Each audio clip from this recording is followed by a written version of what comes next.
Hello, my beautifuls. I just wanted to make a quick video. Hello, my name is Giselle, co-host of the Strong Sunflowers podcast and founder of G is for Growth.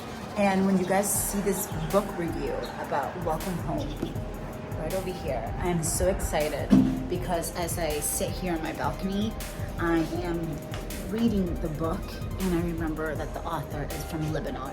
And guess where I am?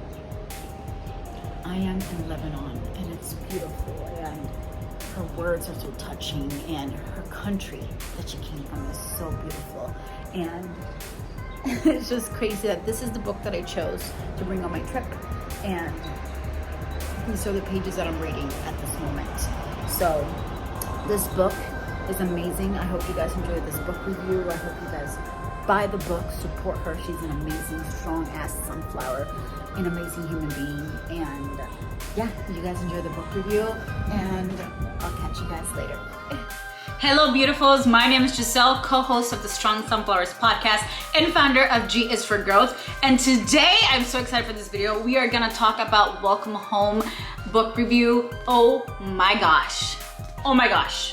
Let's get into it. If you are all about self-growth, self-development, getting to know yourself, being more self-aware, loving yourself, and especially creating a home within yourself, this book review is for you. You need to get this book.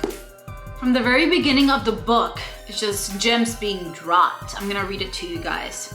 The mistake most of us make is that we build our homes in other people in the hopes that they will deem us worthy of being welcomed inside.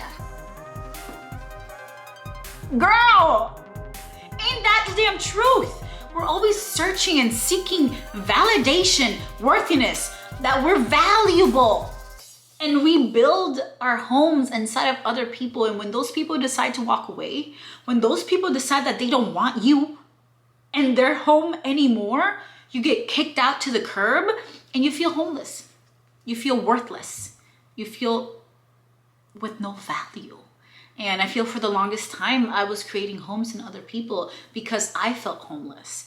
Growing up, I did grow up with a single mom, and I remember she would always pick up shifts on like Christmas, Thanksgiving, because you get paid time and a half. And I would go to my friend's house, and her mom felt bad for me, basically. So they would buy me a gift just so I wouldn't be the only one that didn't have any gifts on Christmas.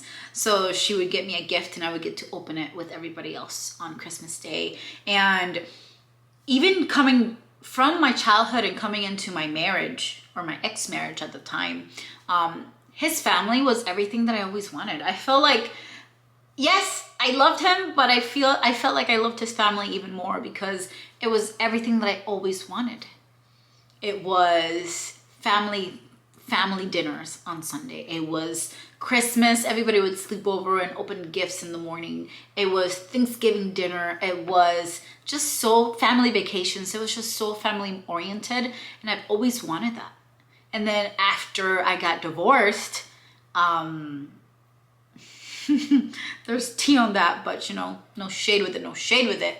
Like, I felt like that was ripped from me, you know. I didn't have a family. So then I felt homeless once again.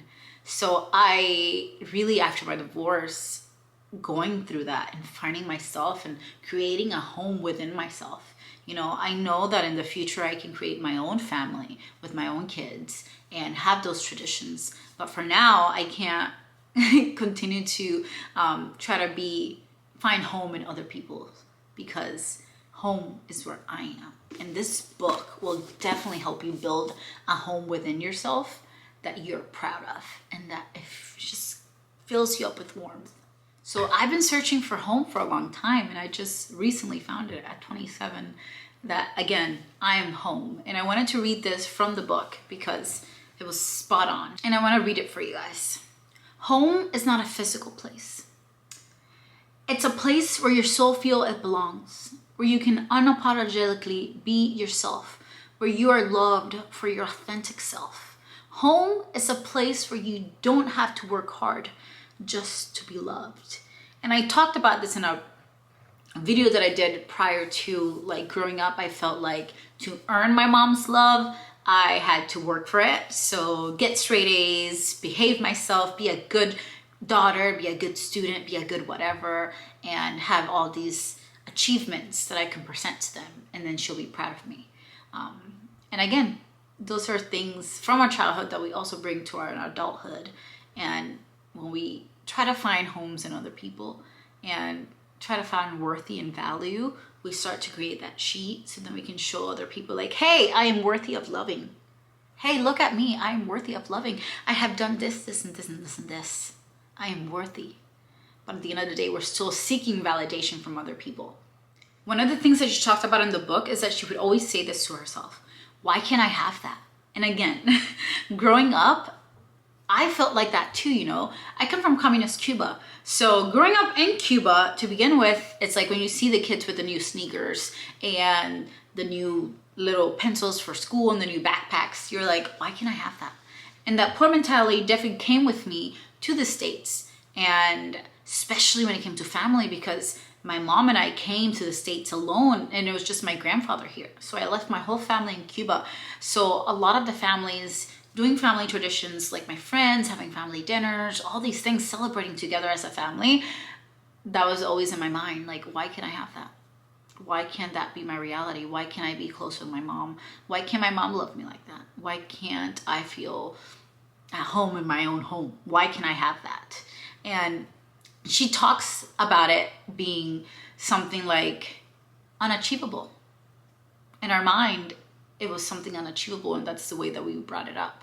But being able to change our mindset when it comes to that, it's like, I don't have that yet, but I can have that.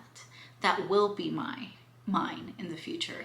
So she talked about identify your why can't I have that moment. So for me, I remember just growing up, as well as like I was always the third wheel. Everybody always had a boyfriend or whatnot. So for the longest time as well with that, I was like, why can't I have that? Am I not worthy of someone loving me? And this is something that one of my friends back then, we're not friends anymore, you know who you are, actually said to me, is like, oh, Giselle, because I didn't believe in sex before marriage. And I remember that they told me, oh, Giselle, who's gonna want you? Like, who's gonna want you if that's what you believe? And that stayed with me. And I ended up marrying the first man to ever propose to me. So our childhood plays a huge role in our adulthood if we don't go through it and like really look at our stuff and heal from our traumas. And just changing the way that I view at life, especially from reading books like The Secret, reading books about growth mindset, Brene Brown, and books like this, Welcome Home. It's like, you are, and healing, going to therapy, like you are deserving of a beautiful life. And a lot of the times, subconsciously, we sabotage ourselves because we believe that we are not deserving of a beautiful life, but we are deserving of a beautiful life. So if that's you, like dig deep into that and figure out why don't you think that you deserve a beautiful life? One of the questions that she asked us in the book is like, where are you right now in your healing journey? Like, what are you healing from right now, or what have you healed already from? And then also, which I love, being self-aware with yourself. When we say that we love ourselves fully, what does that mean? What does that mean to you? For us to be able to love ourselves fully, that means that we have to open all those like doors, all those drawers that we don't want to touch, those drawers that we've never cleaned before, and really lay it out there. Like, I love myself despite X, Y, and Z. I love myself even though I've made these mistakes. I love myself regardless of my past, regardless of where I am right now, regardless of what my future looks like. I love myself now in this moment. All of me, the good, the bad, the not so good, the wishy-washy, I love it all. And one of the verses that I love that Jay Shetty said, I'll read it to you guys, is detachment doesn't mean you own nothing. It means that nothing owns you. So really detaching yourself from your past self, your past mistakes, the past dreams that you have, your past marriage, you know, like all of the things, really detaching yourself from that and again, loving yourself through it all. Loving yourself through it all. And that always reminds me of that song from Adele. Go easy on me, baby. When that song came out, bawling. I was just a child. Didn't get the chance to feel. I love Adele, and that song was literally written for me. A lot of the songs that she has written were made for me, baby, because Love in the Dark, that was like the perfect scenario for my marriage, like at the time, like when I decided to get a divorce, and it was so hard, and it's like, I can't love you in the dark. Like, I feel like I'm in the dark, and I need to blossom, I need to grow, I need to get out of here. And I love you, but like all her songs have always been so beautifully written, and it literally express all my emotions. In the book, she goes on to say you have to create a foundation for your home, aka the home that you're building inside yourself. And the top two things that create this foundation are self-aware and self-acceptance.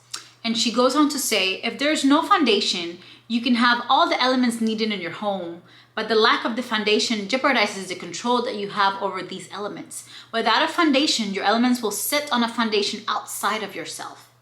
A person, a job, a degree, a title, a stage in life, and so on. So when we talk about self-awareness and self-acceptance, baby, those are literally, and I can attest to this because I've been working on this and I feel like the best I've ever felt. Those are literally the foundations. Self-acceptance and self-awareness. With self-awareness, you can know your triggers. With self-acceptance, you can accept your triggers, work on them. Some of them you can't work on them, but regardless, these are the foundation of knowing yourself, being okay with yourself, building a home within yourself, because no one can come to Giselle's house and tell me, oh, Giselle, you're this, this, and this, because I am self-aware. I know I'm that, and the other, you know, and I'm working on it, and it's not gonna trigger me. You know, when you have self-acceptance and self-aware, like triggers don't hit the same, because usually triggers are something that triggers you because you don't look at it. You try to hide it, you try to mask it, you try to cover it up. And when people bring it up, it triggers you because you don't want to talk about it. That's something you don't want to talk about. So it's gonna piss you off because you haven't healed from that. But when you have healed and you're self-aware and you self-accept, baby, you're unstoppable. And that's just the foundation. This book is freaking amazing. Like I said, you need to go get a copy. Oh, okay. One of the stories that she brought in this book really resonated with me because at the time I was still going through the situationship and trying to figure out like what really brought us together besides like our connection and chemistry. But when I talk to my therapist, it's like the people that come into your life, they are a reflection of you. So what was he reflecting in me that I could see in him? And she talked about this boy that she really loved or liked, but he was very wishy-washy, very like unstable, not really giving her the attention or the love that she needs. So this is something that her therapist said. When my therapist asked me about the connection I felt with him, I told her, the first time I met him, I saw sorrow. I felt this pull to try to help him. And every time he opened up, I was vulnerable. I felt a stronger and stronger connection with him. I was familiar with that sorrow. I was comfortable to be in the presence of it because I understood it so well. I wasn't attracted to Noah. I was attracted to his pain. I wanted to save him. And that sentence, paragraph in the book was such an aha moment. A lot, even though like this person I love and I still love, but I wanted to know why it was such a strong thing, you know, why was it such a strong pull and attraction? It was because he reflected everything in me, or that part in me of needing to be loved, needing to be understood, needing to be worthy of staying around, you know. And till this day, like, he's my best friend. I freaking love him, you know. And I text him randomly like, hey, you're loved, you're cared for, you're strong, like this world is a better place with you in it. And I think I do those things yes, because I love him, but another part is because I see that pain and that sorrow and that need to be wanted, to be loved, to be cared for, to know that someone loves you deeply and that you make their life better. And I didn't feel like I did that for anybody. So I wanted to make sure that he felt like he was doing that for me. And he does. But yeah, that was an aha moment for me. And I was like, oh my gosh, wow, yes. Like I saw his pain because he had just gotten out of a serious relationship too. And I'm like, me too. Like I saw so much of myself, especially the pain part in him. And I just wanted him to feel loved because I needed to be loved. I needed to be someone to tell me like it was going to be okay, that I was still worthy of love, that there was still a bright future for me, that the right person was going to find me. So that was a very aha moment for me. And I loved that. And I loved that she incorporated some of her therapy sessions in the book, because going to therapy, you can like see it and you're like, oh my gosh. And you can also apply it in your own life. I feel like a lot of times we give up our power and we feel powerless. It's kind of like when you see a huge elephant with that small little stake to the floor and they stay around because they feel powerless to the stake, but in reality, they are so powerful that they can just rip that out and keep it moving and get the hell out of there. But for so long, we just give our power away because we're homeless. We give our power to the people that we build our homes within, and then they have the power to take it away. But when we build the home within ourselves, like baby, no one can kick you out. No one can evict you from your home, because the love that I have for myself now, oh, baby, the other day I was thinking and I was saying, like, back in the day, I would always say, oh, I love you more. And like now I'm just like, no, I do not love anybody more. I love me. I love me and I love everybody else enough, like the same as me or less than me. There's no I love anybody more, because I have so much self-love for myself. Like loving someone more than myself, that's self-betrayal, and we're not doing that anymore. And she's all about the poetry. So on page 65, it says, if you define your worthiness of love by the worthiness that others see, you will always find a flaw within yourself, when the simple truth might be you're looking for your worth in the wrong place. You are worthy of a beautiful life. And one of the things that also touched me was that we are always so blind to the love around us, because there's love everywhere. You know, when you see a stranger, you do something nice for them, or you just meet this random person and you just vibe and the aura is amazing and there's just all smiles. Or just, I don't have any kids, but like my godchildren, whenever they see me and the joy in their eyes to see me and to love me and hugs, like sometimes we blind ourselves to that because we are so like hard-headed, and we are seeking usually for romantic love. And when we don't have it, we feel like lonely. We feel like we feel loveless. But she reminds us that there's so much love around us, and that romantic love is not the only one. Usually we are so focused on what we seek that we're not able to see what's around us. And love is around us all the time. One of the books that she talked about in this section was Attached by Amir Levine, and it's all about the science between adult attachment and how you can apply it in love, and how it works in romantic relationships as well as platonic relationships, because you can definitely get attached to friends that are not good for you. And the next chapter in the book, she talked about the importance of setting boundaries. And of course, we talk about boundaries all the time. If you follow the Strong Sunflowers podcast, that's part of our pillars, you know. Saying no and setting boundaries is very important. But when it comes in the context of your home, again, when you're building the home within you, it just helps you see it better. Kind of like the people that come into your life, into you, they're guests, you know. Would you allow a guest to come into your home and start drawing on the walls? Start breaking stuff? No, you would ask them to get out. You know, you would call the cops, you would get them out. And sometimes If they come back and they knock on your door again, you have the power to decide if they can come in or not. You have the power to decide if you can ignore or simply open the door and say, hey, you're not welcomed in my house because of the shit you pulled last time you were here. And it's so much easier to be able to see it in that context of like our emotional home, being able to see it in the actual home and creating that safe space within ourselves. Because when we create that safe space in other people, like again, we're at their mercy of their boundaries of whatever they want to do. And then of course we can be left homeless. No one can ever evict you from your own home. And it's so important to set those boundaries with your home, especially when you're building that foundation with self-awareness and self-acceptance. And then moving on forward to building your home. I'm gonna just say them. These are the buildings, the rooms in your home that you should be building within yourself and that you should really be aware of.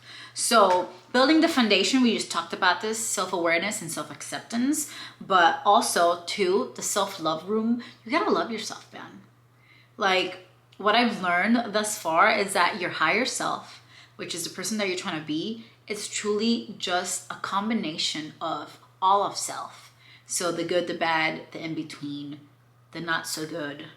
It's a combination, and your higher self accepts you in that stage. Your higher self understands you in that stage, and then she or he allows you to do better because she is your higher self. So self-love, of course, the Strong Sunflowers podcast, that's our number one tip to becoming a strong ass sunflower is self-love and self-care, and knowing the difference between the two, because they're very two different things. They work well together, but they are two different things. Room number 3, forgiveness, the forgiveness room. Not only forgiving yourself and forgiving others. I feel like sometimes it's easier to forgive others than forgiving ourselves, because we feel like, oh, you're so stupid. Why did you do this? This is your fault. And we can forgive other people, but then when it comes to us, sometimes we don't forget fully. So that's when we have to dig and do that work. The compassion room, the clarity room, the surrender room. Oh my gosh. I just did my past video about life after divorce and what I battled through divorce. And I feel like the surrender room was much needed. The dream garden, much needed, because, okay, what does my future look like? And what can it look like? The art of listening to yourself, which is super important, and adapting to your new reality. And those are all the rooms that you should have in your house. And I wanted to go over that just so you know them. Woohoo! So this happens in the compassion room. And in this chapter, she's talking about how we let people in. And in that scenario that I told you, that they vandalize your home and you kick them out. But for a really long time, we also forget to kick out their opinions. Those are also vandalizing our home. She says, also remember this, it's not only people that will visit your home, their opinions are visitors too. Even though we might not allow certain people into our lives, we still allow their opinions of us to affect us. It is important to be aware that people's influence on our life often surpasses their physical presence in our life. Shooketh, because this happens all the time, even especially, at least for me, when it comes to parent and like mother, like my relationship with my mom. And even though she's not in my life presently, constantly, sometimes I do let her, back in the day, because now, no. But back in the day, I did let her opinions still linger of like who she thought I was, that I was a bad daughter, or I was a bad person, that I was selfish. All these opinions, that I was cold, or even opinions from my ex-husband, you know, that linger, that I was cold, that I wasn't loving. And I'm like, these are all lies. These are not true about me. And for the longest time, I thought they were. So that's a very valid point, that even though sometimes they're not physical visitors in your home, their opinions are also visitors. So you gotta kick them out, because if you're self-aware and you self-accept yourself, you should be able to tell like they have some truth in that, or fuck no, that's a lie, and you can take your lie with you. So in the compassion room, she also talks about boundaries, which I just mentioned here, but oh my gosh. One of the things that she said, do not constantly walk through life in defense mode. When your boundaries are violated, respond. Do not react. So I responded. I know I dropped a little bit of tea for you guys earlier about my Hinge guy that I met, and he was in Egypt and all that stuff. His name was Drake. Baby, I need to show you these texts because mama set her boundaries and she came for it. So his name is Drake, even though I scratch it out here. You don't know which Drake I'm talking about. It might be Drake. Oh, yo. Okay, he said good morning. Mind you, I'm gonna put it up here. This is April 8th. I say good morning literally 2 hours later because I was at work. He says, good morning, how are you? How's your morning? This was at 4:26 p.m. I replied right away. Hey, my morning went pretty smooth. I go into my second job at 5. I'm in my car reading my book. What about you? I believe I was reading this book at the time. And then he doesn't reply. This is April 8th. And mind you, this is after like multiple times of me setting my boundaries, telling him that he needs to communicate. He wasn't. This is April 8th. He says, messages me again, April 12th. He says, hey, baby, 8 to the 12th, 4 days later, that's not what we're gonna do. So I didn't reply. So then he texts me again on April 16th. So from April 12th to the 16th, that's 4 more days. This is like a week, like 8 days later. He says, you alive? And I'm like, hey, I'm alive. You alive? And then he's like, yes, just checking in. And I'm like, checking in? And he's like, we haven't talked in a while. I'm just checking to see if you have the same number. Again, this is like 8 days later after he didn't reply to me. So I sent him a screenshot. You know me, petty. And he's like, yeah. I said, hey, and you didn't reply. So I said, after you started a conversation with me and asked me how my morning was going, I replied, and you didn't text me back for a week. And when you did, you said, hey, communication has been inconsistent from your part. All I can take from that is that you're not interested. And if you are, the way that you show it, it doesn't align with what I need and want in a partner. And then he says, I'm interested. I live in Florida full time now. I want to take you serious. And I'm like, now you want to take me serious? You don't need to live in Florida to show me enough respect to not leave me on red for a week, to have proper communication, or to not be inconsistent. That's a major turnoff for me. I respected your time. I communicated. The energy wasn't matched. It's all good though. Welcome to the Sunshine State. I think that has been my coldest line. Like, welcome to the Sunshine State, baby. Kisses. And he's like, so he replies and he's like, so you're done with me? And I'm like, I am officially uninterested.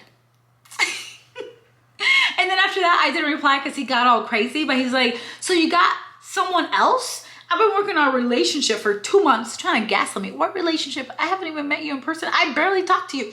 Boy, I've been working on a relationship for 2 months. Now I'm in Florida. You're done? You're done? That's crazy. I have to go back to Denver to deal with personal problems. You knew that. This is some bullshit. You got me mad as hell. I spent 2 months straight on you. I left because my brother died. I told you when I'm back, I'll put all my focus on you. What you're not gonna do is gaslight me. What you're not gonna do is try to give me like excuses for why you're not communicating or being consistent. It's gonna be a no for me. It's gonna be a no for me. And one of the things that she mentioned in this book is sometimes it's hard for us to set our boundaries because we feel like if we set our boundaries, people will walk away from us. People will leave us.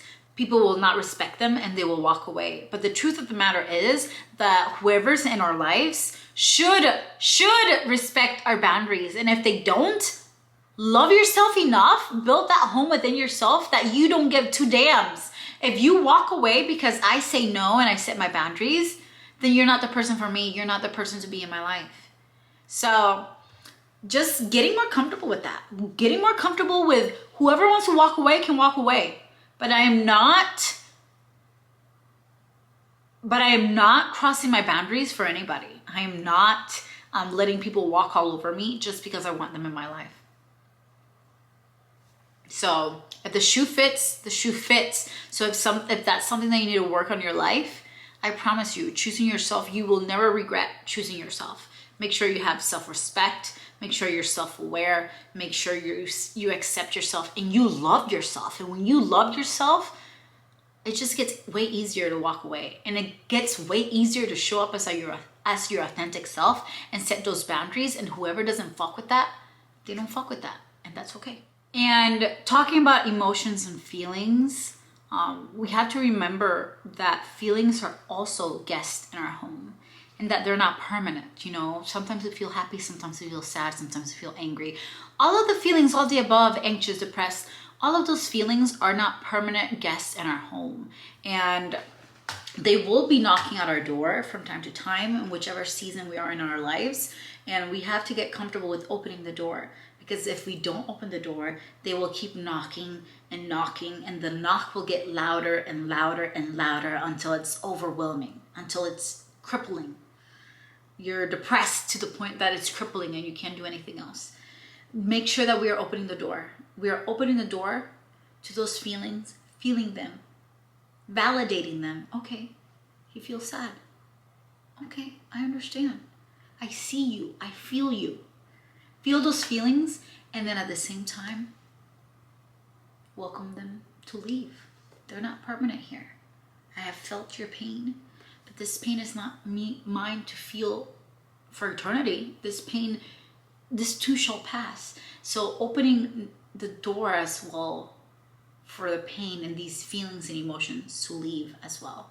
And when it comes to just continue to talk about our worthiness and building our home within ourselves, she talks in here sometimes about us not feeling that we deserve it.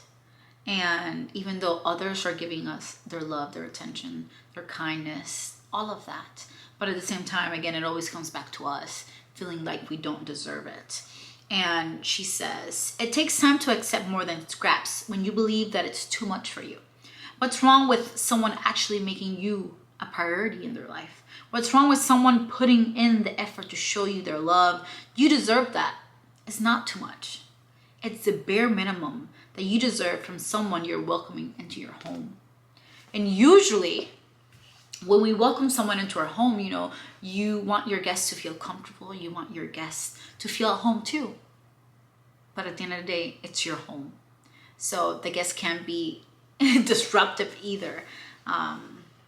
So also making sure that we let the guests in our home give us that love back. But in this scenario, they're in our home, knowing that we can still cherish the love that they give us, but that we have an amplitude, a fountain of abundance of love because we have it for ourselves. And that's hard sometimes to accept, that we are deserving of love, and finding that those people in your life that actually want to give you love.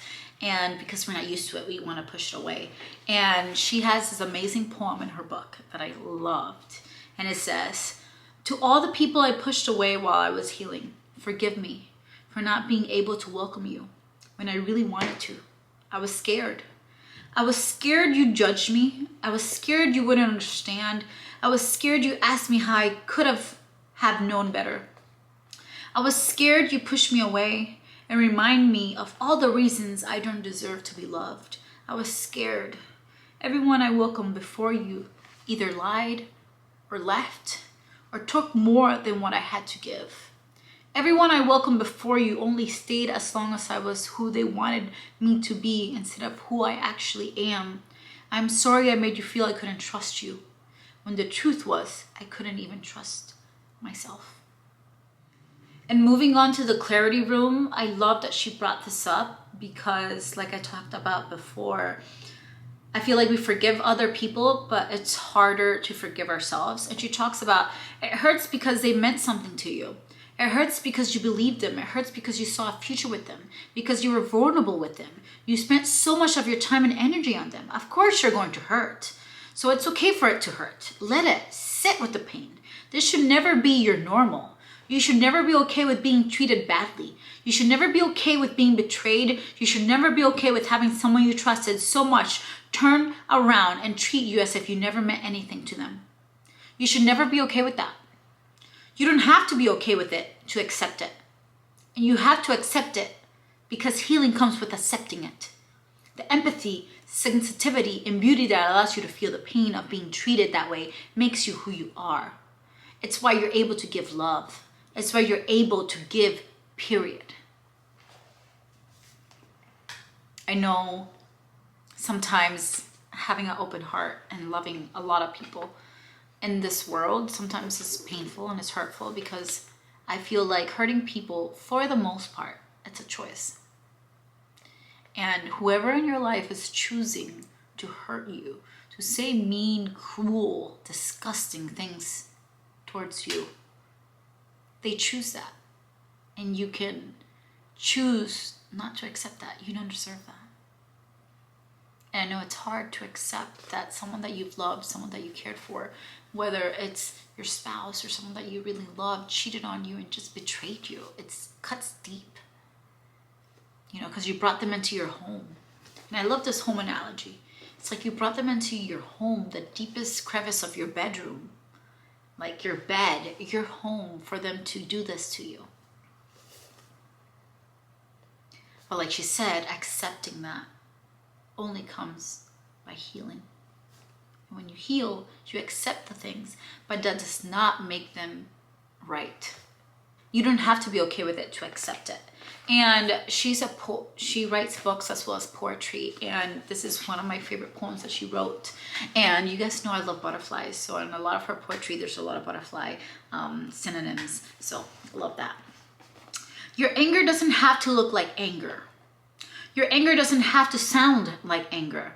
Your anger can be the softest, kindest, gentlest whisper that says no and sends echoes in the world. On the wings of a butterfly, they told you you would never leave her cocoon. Your no doesn't have to sound like no. Your no doesn't have to look like no. Your no can be turning the fire that they tried to burn you with, that they tried to turn you to ashes with, into a match that ignites a flame, that gives rise to the phoenix they told you would never rise. So, you don't have to be okay to accept it. Rise from the ashes and take all the bad, all the pain, all the things that they tried to destroy you with, and don't let it consume you. Because you deserve better than that. You deserve all the love that this world has to offer. And I love these poems, and I love that they're poems because you can also interpret them the way that you want them to. But she talks, the following poem specifically describes the ending and the middle of a story, shocks and surprise to the happy ending we thought we would have with others. What might feel like them ending the chapter in the middle is truly their pen running out of ink, their heart running out of love for you, their home running out of space for you. But how beautiful is it that you get to finish the sentence they left hanging, that you get to finish the pages they left empty, that you get to write the ending of the chapter. How beautiful is it that you get to turn the page and start a new chapter, a chapter that says, welcome home, I've been waiting for you. And with that being said, I just want to leave you guys with a couple of questions that I hope it triggers something in your mind to live a more authentic life. Number one, what is familiar to me? What thoughts do I find myself falling into? What emotions do I seek? What actions do I often commit to? What relationships do I have in my life? What relationships have I made out of the people I welcome into my life in the past, the people I currently want in my life, and the people currently in my life? What is unfamiliar to me but needs to become familiar to me? What thoughts do I want to fall into? What emotions do I want to seek? What actions do I want to commit to? And what relationships do I want in my life?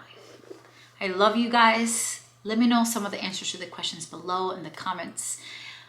And I'll catch you guys on the next video. Ciao.